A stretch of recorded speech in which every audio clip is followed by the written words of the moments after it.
լուծելու հարցերը բավականին շատ են եւ հետաքրքիր են լսել նաեւ ձեր տեսակետը։ Եւ այսպես, քարոզարշավի շրջանակներում Նիկոլ Փաշինյանը շարունակում է աչքի ընկնել խայտառակ հայտարարություններով։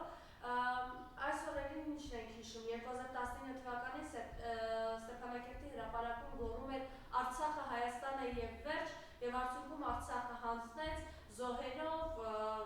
այսպես ասենք, գաղթի ճանապարհով անցկացնելով մեր հայրենակիցներին, վերջերս Սյունիքում դուղավում էր Սյունիքը Հայաստանի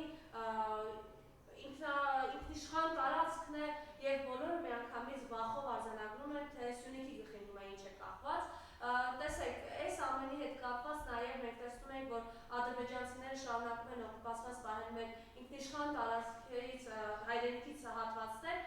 այս մասով ինչ անհանգստություններ ունեք եւ ինչպես եք որակում իր այսպիսի բղավոցները։ Շնորհակալ եմ հրավերի համար, ես ձեզ մոտ առաջին անգամն եմ հարցազրույցի։ Տեսեք, իմ մտավախությունը միայն մեկ բան է, որ Նիկոլ Փաշինյանը ինչ ասում է, ստացվում է հակառակը։ Ամենապարզ ֆորմատով։ Արցախը Հայաստան է եւ վերջ, Արցախը Հայաստան չէ, Ադրբեջան է։ Սյունիքը Հայաստան է եւ վերջ, ես անկեղծ վախենում եմ արդեն, որ մի օր Սյունիքն էլ մերը չի լինի, եթե լսենք եւ ընտրենք Նիկոլ Փաշինյանին։ Կարճ կոնկրետ։ Վերցրեք իր բոլոր հայտարարությունները, օլիգարխները պետք է դատվեն, Թալանը պետք է ետ վերադարձվի, Արցախը Հայաստան է եւ վերջ ու ոչինչ չի արվում։ Հետեւաբար, երբ որ ասում է Սյունիքը Հայաստան է եւ վերջ, վստահաբար դա հակառակն է լինելու։ Բայց ինքը նույն քարոզարշավի ժամանակ բղավում է այն մասին, որ Արցախի կորուստը ստեցության ձեռքբերում է։ Ինքը փակել է այդ Ղարաբաղյան շարժման հարցը, որ եթե չփակեն, գոռում ասում է 50 տարի մեզ քաշ էին տալու եւ մենք չունենք Հայաստանի Հանրապետություն, ես բերել եմ Հայաստանի Հանրապետություն։ Ոյ, ես չեմ կարողանում լսել այդ մարդու քարոզարշավը, որովհետեւ սկզբից մինչեւ վերջ դա վերածվում է կրկեսի։ Իրեն լսողները եւ իրեն հավատացողները ես չեմ կարողանում հասկանալ ինչ տրամաբանությամբ են առաջնորդվում, երբ որ վերցնես իր առաջին ելույթները հեղափոխությունից անմիջապես առաջ, ինքը ինչ ասում էր, որ պետքա լիներ, այսօր ունենք լրիվ հակառակ պատկերը։ Մեզ ասում էր, որ աշխատավարձները, թոշակները պետք է բարձրանա, բայց իր կառավարման ընթացքում ընդամենը բարձրացել է թոշակների 10,000 դրամը։ Երբ որ դա մենք վերցնենք, հաշվենք տարվա ընթացքում ինչքան է ավելանում, ստացվում է, որ մի բան էլ քիչ է ավելացել, պետք է ավելի շատ ավելաներ, պետք է ավելի զուգահեռները այդ արտաքին պարտքը մի կողմ դնենք, վերցնենք ամենահասարակ, ամենաառօրյա մեր առաջին սպառման զամբյուղի մթերքները 7 տարվա ընթացքում քանի տոկոսով են թանկացել, ուղղակի հասարակ հաշվարկ, եւ ինչքանով է բարձրացել թոշակները։ Ուղղակի դրա համար պետք է թուղթ, գրիչ եւ մինչեւ գոնե 4-րդ դասարանի մաթեմատիկական կրթություն։ Հիմա ամեն դեպքում, եթե ինքը խոսում է այն մասին, որ Արցախը մեր խնդիրն է, շատերը հիմնավոր հարց են տալիս. Արցախում ինչ է պարում,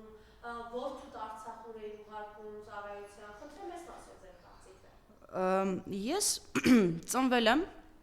1994 թվականին։ Ծնվել եմ այն ժամանակ, երբ իմ ծնողները Արցախյան շարժումից հետո արարել են Արցախում։ Հայրս զբաղվել է կրթության ոլորտով, մայրս նույնպես Ստեփանակերտում, եւ երբևիցե իմ մտքով չի անցել, որ կարող է գալ մի ժամանակ, որ արտահայտություն հնչվի, որ Արցախը մերը չի եւ չի եղել երբեք մերը, եւ մենք իզուր պայքար ենք մղել դրա դեմ։ Ինձ համար մաքսիմում դա աբսուրդի ժանրից է։ Նույն հավանականությամբ ոնց որ ինչ-որ մեկը գա, իմ տան դուռը թակի, ես սիրում բացեմ, ասի բարև ձեզ, այս տունը էլ ձերը չէ։ Ավելի ձեզ գլխատի հենց ձեր տան մեջ դա է։ Դեռ չէ, դեռ չեն գլխատում։ Ուղղակի ասում են սա ձեր տունը չէ եւ վերջ։ Բայց դու հիշում ես ոնց ես գնացել, ոնց ես վարկ վերցրել, ոնց ես գնել քո տունը, ոնց ես նորոգել, ոնց ես կահավորել ու շատ գեղեցիկ օր քո տան դուռը թակում են ու ասում են հարգելի, սա էլ քո տունը չէ։ Ձեզ համար հասկանալ է, այդ դեպքում որդուն էր ուղարկում։ Եվ ի վերջո նաև իր կինը գնում էր Արցախի համար պատերազմելու, այսպես Արցախի պաշտպանության համար, բան էին գնում, բայց ինչ էին անում։ Հիմա ես այդ հարցը շատ մեծ ցանկություն ունեմ տամ իրեն, բայց ոչ մի ձև ինձ չի հաջողվում այդ հարցը ոչ Նիկոլ Փաշինյանին, քանի որ Աննա Հակոբյանի հետ միասին նաև ես էի գնում Արցախի համար եւ երբևիցե չեմ մտածել, որ կարող է ստացվել մի իրավիճակ իմ կյանքում, որ ես մտածեմ, որ ես հանցագործ եմ ռազմական, որ մուտք եմ գործել հարևանիս տարածք։ Հերիք չի ես հայրենասեր չեմ լինում ավտոմատ, չէ, երբ որ ես մուտք եմ գործում հարևանիս երկիր։ Մի հատ էլ դառնում եմ ռազմական հանցագործ։ Փաստացի ես այստեղ նստելու իրավունք չունեմ։ Հիմա պետք է հայտնվեմ, օրինակի համար Բաքվի բանտում։ Ինչի եմ ես այստեղ։ Եթե հայտնվեմ Բաքվի բանտում, կխնդրեմ գոնե ողջունել մեր Բաքվում պահվող գերիներին, հանձինս Ռուբեն Վարդանյանին, ով Հայաստանի համար արել է անգնահատելի գործ, ունենք այսօր ճոպանուղի, որով հպարտանում ենք եւ աշխարհում միակն է, բայց այդ մարդուն աշխարհի 100 հարուստ մարդկանցից մեկին մենք ուղակի չենք հիշում, դասում ենք շարքային ռազմագերիների շարքը։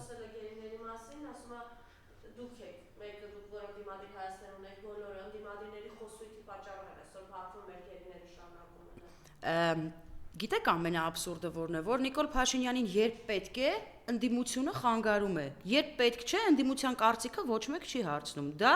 իմ համար մաքսիմում տարօրինակ է։ Երբ որ պատերազմի ժամանակ ազգային ժողովից ասեց ես դիմում եմ բոլոր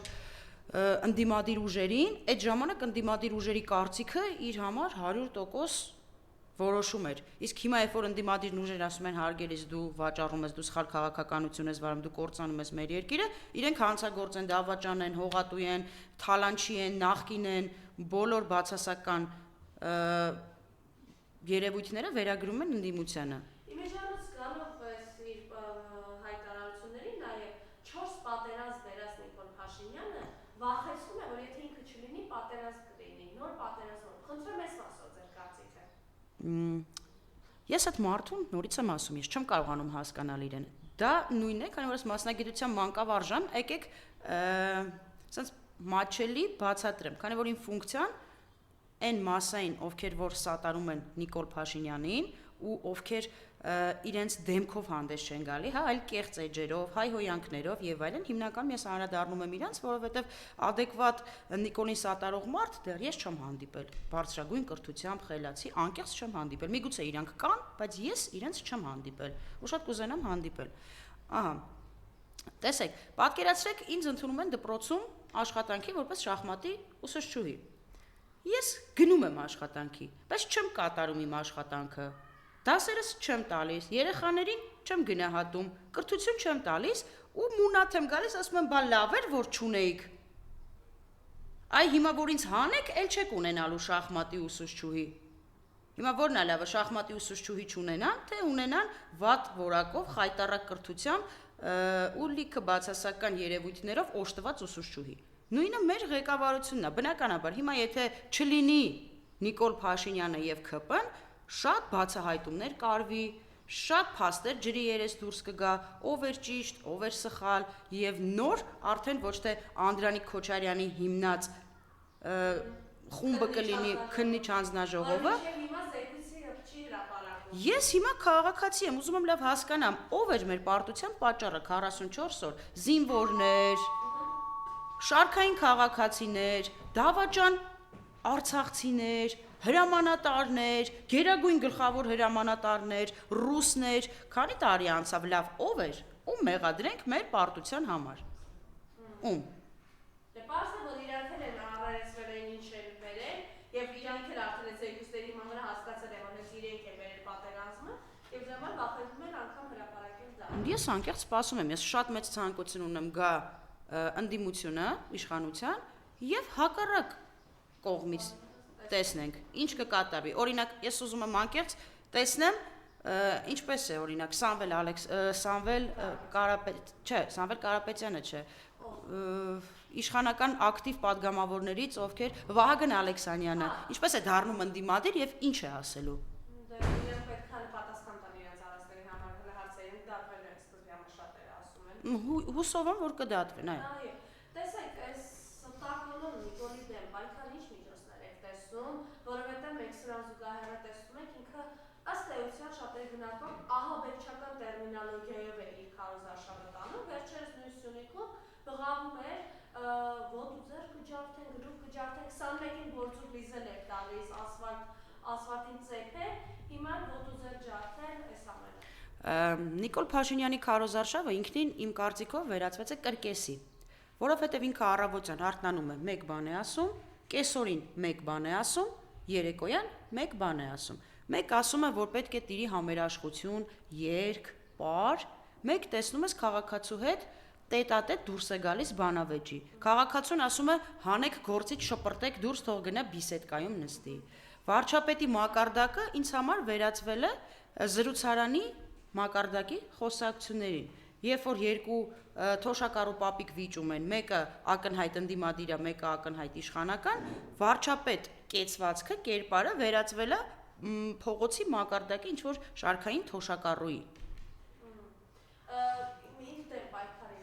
Նախ ես իր դեմ պայքարը պատկերացնում եմ եւ այդ ծրագրերի վրա աշխատում ենք, որ պետք է երիտասարդներին, ամենակարևորը երիտասարդներին բացատրենք, հասկացնենք, որ իրենցից է կախված մեր ապագան։ Իմ աշակերտներին, իմ ընկերներից սկսած, բոլոր նրանց, ովքեր որ մտահոգված են երկրի ապագայով։ Այսօր որ երկրում կա բացահայտ թմրամոլություն, բացահայտ խաղամոլություն եւ բացահայտ համասեռամոլություն, դա ներկա իշխանությունների ակտիվ աշխատանքի շնորհիվ է։ Եթե մենք բոլորս ուզում ենք գնանք այդ բարկերով, խնդիր չկա, ընտրենք բոլորով Նիկոլ Փաշինյանին եւ էլ առավել զարգացնենք այս վատ բարկերը։ Եթե ուզում ենք ապրել արժանապատիվ երկրում, մեր համար թիվ 1 խնդիրը չլինի առավոտյան խորոված ուտելը, երեկոյան գինու փառատոնին մասնակցելը եւ կեսօրին ուղակի բղավելը եւ ասելը թոշակները բարձրացել են գնում ենք Եվրոպա, պետք է պայքարել վստահ, պայքարել առանց վախենալու, պայքարել տրամադրված եւ մտածել, որ այո, մենք սա անում ենք այսօրվա, վաղվա եւ մյուս օրվա համար։ Ինքը կարողանում է դեռ մանիպուլացնել։ Միանշանակ։ Տեսեք,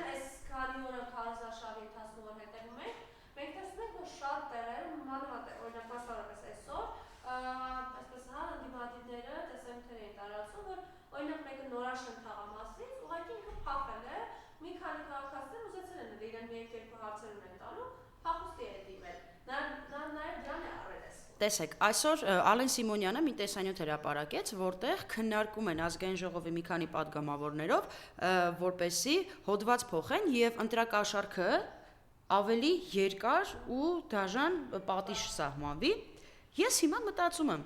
լավ, շատ լավ, ընտրակաշառքը ընդունում եմ, որ շատ վատ բան է եւ պետք է արմատախիլ արվի մեր մեջից։ Բայց կա այնտեղ էլի ֆակտորներ, իշխանական լծակների անխնա օգտագործումը։ Ես ամեն Նիկոլ Փաշինյանի ուղիղ եթերների ժամանակ տեսնում եմ, որ դպրոցականները, ուսուցչուհիները,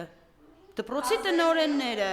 ակտիվ մասնակցում են դասի ժամին, քարոզարշավին եւ հրապարակում են, որ իրենց ազատված է 30 րոպե դասերից շուտ։ Հասկանում եք, դա քաղաքացիների, նույնիսկ իրեն սատարողների կրթվածության աստիճան է, որ գոնե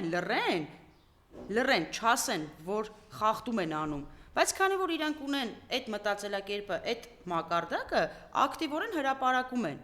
Ու գիտեք խնդիրը որն է, որ տնօրենները երկու կողմից հայտնվել են վատ իրավիճակի մեջ, եթե ատարբերակ ընդհանրապես չմասնակցեն ընտրություններին եւ չսատարեն, օգնություն ցույց չտան, վստահաբար իրենց կանչելու են եւ ասեն մի հատ խնդրում եմ ձեր նախընտրական չէ, տնօրենի այդ քննություններին լիցենզավորման հետ կապված եկեք տեսնենք ձեր արդյոք ծրագրերը համապատասխանում են, թե դուք ժամանակավոր գնաք նոր ծրագիր գրեք եւ դա ընդհանուր ազդակ է մինչեւ, որպեսզի տնօրենը ակտիվ աշխատի ՔՊ-ի համար։ Ու ես կարող եմ թվարկել բազմաթիվ տնօրեններ, ովքեր նույնիսկ այս պահի դրությամբ սատարում են Նիկոլ Փաշինյանին եւ ակտիվ աշխատում են, որպեսզի ՔՊ-ն անցնի իրենց գյուղերում, քաղաքներում, տարածքներում եւ տնօրեն են վերանշանակվել պայմանով, որպեսզի ակտիվ աջակցեն քաղաքացիական պայմանագիր կուսակցությանը։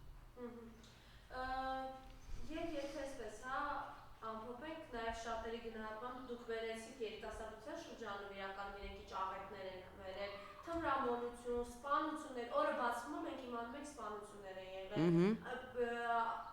առանձնակի դաժանության սպանություններ, վերջերս ամենաթարմ դեպքը դանակով թե ատրճանակով կրակել է, չեմ ասեմ նույնքել է կշռել ակտիվ։ Տեսեք, գիտեք դա իմ կարծիքով ինչից է, որ երբևիցե 7 տարվա ընթացքում չկարողացան համախմբված կազմակերպել հայրենասիրական ազգապահպանման եւ այլ միջոցառումներ, որը կմիավորի երիտասարդներին։ Ընդամենը կազմակերպեցին ուտել խմելու փառատոններ, ընդամենը կազմակերպեցին ավտո երթեր եւ կազմակերպեցին բղավելով միջոցառումներ բակ առ բակ։ Չեղավ մի համատարած հետաքրքիր միջոցառում, որպեսզի երիտասարդները հավաքվեն, ինչ որ ինտելեկտուալ, տրամաբանական, հետաքրքիր գործողություններով զբաղվեն, քանի որ դա ձեռնատու չէ ներկա իշխանություններին։ Իշխանությունների թիվ 1 սատարող կողմը դրանք թոշակառուներն են եւ այն մարդիկ են, ովքեր ունեին առողջական խնդիրներ։ Տեսեք, ես նույնպես Հայաստանի Հանրապետության քաղաքացի եմ, ես նույնպես տանը ունեմ տատիկ, ես նույնպես ունեմ հարազատներ, ովքեր ունեն բուժօգնության կարիք։ Բայց երբ որ տեսնում ես դա 7 տարվա մեջ չի արվում ու արվում է ընտրությունից ընդամենը 3-4 ամիս առաջ, բայց նաև ինչ ձևով նույն դուք գնացել եք հիվանդանոցներ տեսել եք։ Ես նույնիսկ չեմ անդրադառնում դրան, որ բժիշկները դարձել են այսօր տնտեսական, ինչ-որ տեղեկատվական ծրագրավորողներ, որ իրենց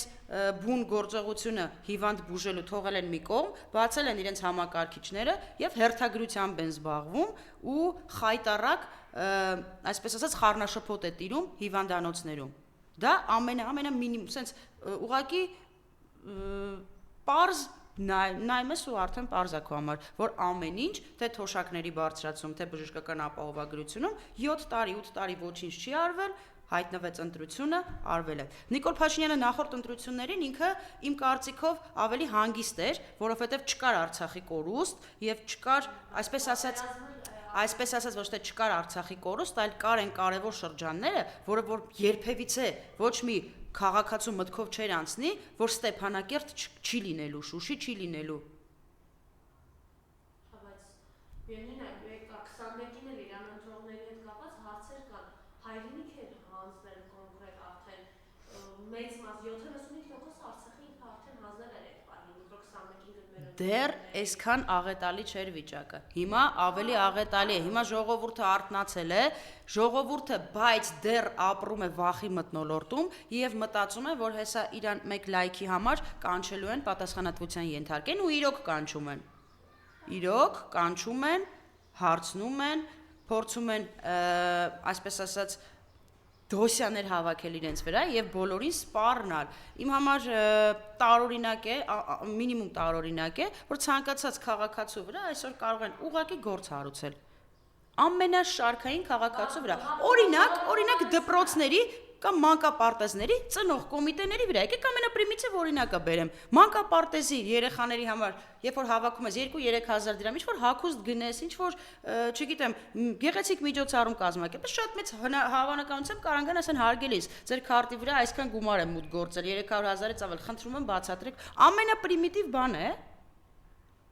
Դրա համար այսօր բոլորը ինքն է բղավում, ուրիշ ով է բղավում խոսքի ազատությունը։ Ով է առաջինը գոռում բռնեք գողին։ Գողը։ Եվ իհարկե հիմա քանի որ ասացիք 21-ից հետո էլ ավելի աղետալի վիճակում է, ես ժողովուրդը պետք է հասկանա, շատերի գնալը ընդամենը մեկ նախադասություն։ Հունիսի 7-ը ճակատագրական է, կամ Հայաստանի Հանրապետություն մնալու է, կամ ինքը մի առավոտ բղավելու է, որ Սյունիքը Ադրբեջանի տարածքային ամբողջականության մեջ է, այսպես ասած, կամաց մեր տներին, Երևանը։ Գիտեք ինչ, ժողովրդի մի ստվար զանգված կա, ով մտածում է, որ կարևորը իր տանը ոչինչ չլինի, իր 80-ից 100 քառակուսի տանը ոչինչ չլինի եւ ինքը ֆինանսապես լինի լավ վիճակում։ Այսինքն գումար ունենա, իրան ոչինչ հետաքրքիր չի։ Ու եթե առաջնորդվենք այդ տրամաբանությամբ, ոչ հայրենիք, ոչ սահմաններ, ոչ հայրենասիրություն, այո, այդ մարդիկ հնարավորություն ունեն շատ լավ ապրելու, որովհետև թուրքը, ադրբեջանցին կգան, կգնեն, իրենք առևտուր կանեն, կործանեն իրենց հայապահպանությունը եւ ուղղակի լավ կապրեն, մի 40 տարի հետո կմահանան, Աստված գիտի, իրենց կթաղեն հայկական խաչի ներքո թե թուրքական բարքերով ու վերջ կվերջանա կգնա։ Տեսեք, ասին է, եթե հնարավոր լիներ ապրելու Թուրքիայի հետ հարաբերության կամ ադրբեջանցի կողքի տներով, հա, արցախցիները խելագարներ չէին, որ իրենց տուն տեղը թողնեին ու դուրս գային։ Անհնար է ուղղակի, որովհետև այս Թուրքի համար լավ հայը սրի վրա մնացած հայն է։ Ինչպես ասում էր Թարեթը, պետք է մնա աշխարհում գետ մեկ հայ, այն էլ թանգարանում։ Տեսեք, այսինքն ասեն, որ թուրքը եկավ կամ ադրբեջանցին եկավ, ասել է, չէ դու Նիկոլական ես, քեզ ձեռ չեմ տալիս, արի Միանշանակ Բայց դու որ ասում ես Արցախ ա եղել հայրենիք ունեմ արժանապատիվ է, դու պիտի քեզ սպանես։ Տեսեք, այստեղ մի այսպիսի թեզ կա, հա, երբ որ Արցախցին այսօր հայտարարում է, որ ինքը ավելի ազատ էր Արցախում շրջափակման ժամանակ 8 ամիս, քան այստեղ, դրանից այն որ ասում է գովաստ կա, ասում է Ռաֆայելո հազարավոր բառերի փոխարեն։ Ամեն ինչ ասված է։ Մարդը գերադասում էր ապրեր իր տանը, բայց շրջափակման մեջ, եւ այստեղ մի հատ շատ հետաքրքիր ու նուրբ պահ կա, երբ որ Ադրբեջանը փորձեց առաջին օգնության մեքենաներ ուղարկել, կարծեմ, որ կողմից, Ջաբրայիլի կողմից, որպեսի Ասկերանի, չգիտեմ որ կողմից, ահա կազմեց որպեսի առաջին օգնության ալյուր, չգիտեմ ինչ դա, Արցախցին կանգնեց մեկ մարդու նման եւ հրաժարվեց այդ օգնությունից։ Իսկ այստեղ մենք ասում ենք, հա, թոշակները բարձրացրում ես բուժի, ոչինչ պետք չէ երջանիկ լինելու համար։ Մեզ խաղաղություն է պետք, ու որն է դրա խաղաղությունը օրինակ։ Ասում են հիմա Արցախում էլ խաղաղ, որտեղ հայ չկա։ Իհարկե խաղաղ կլինի, իհարկե խաղաղ կլինի։ Ինչի պետք է մուսուլմանը վիճի մուսուլմանի հետ, տա, սպանի, մորթի, ջարդի։ Շնորհակալություն։ Ես եմ շնորհակալ հրավերի համար։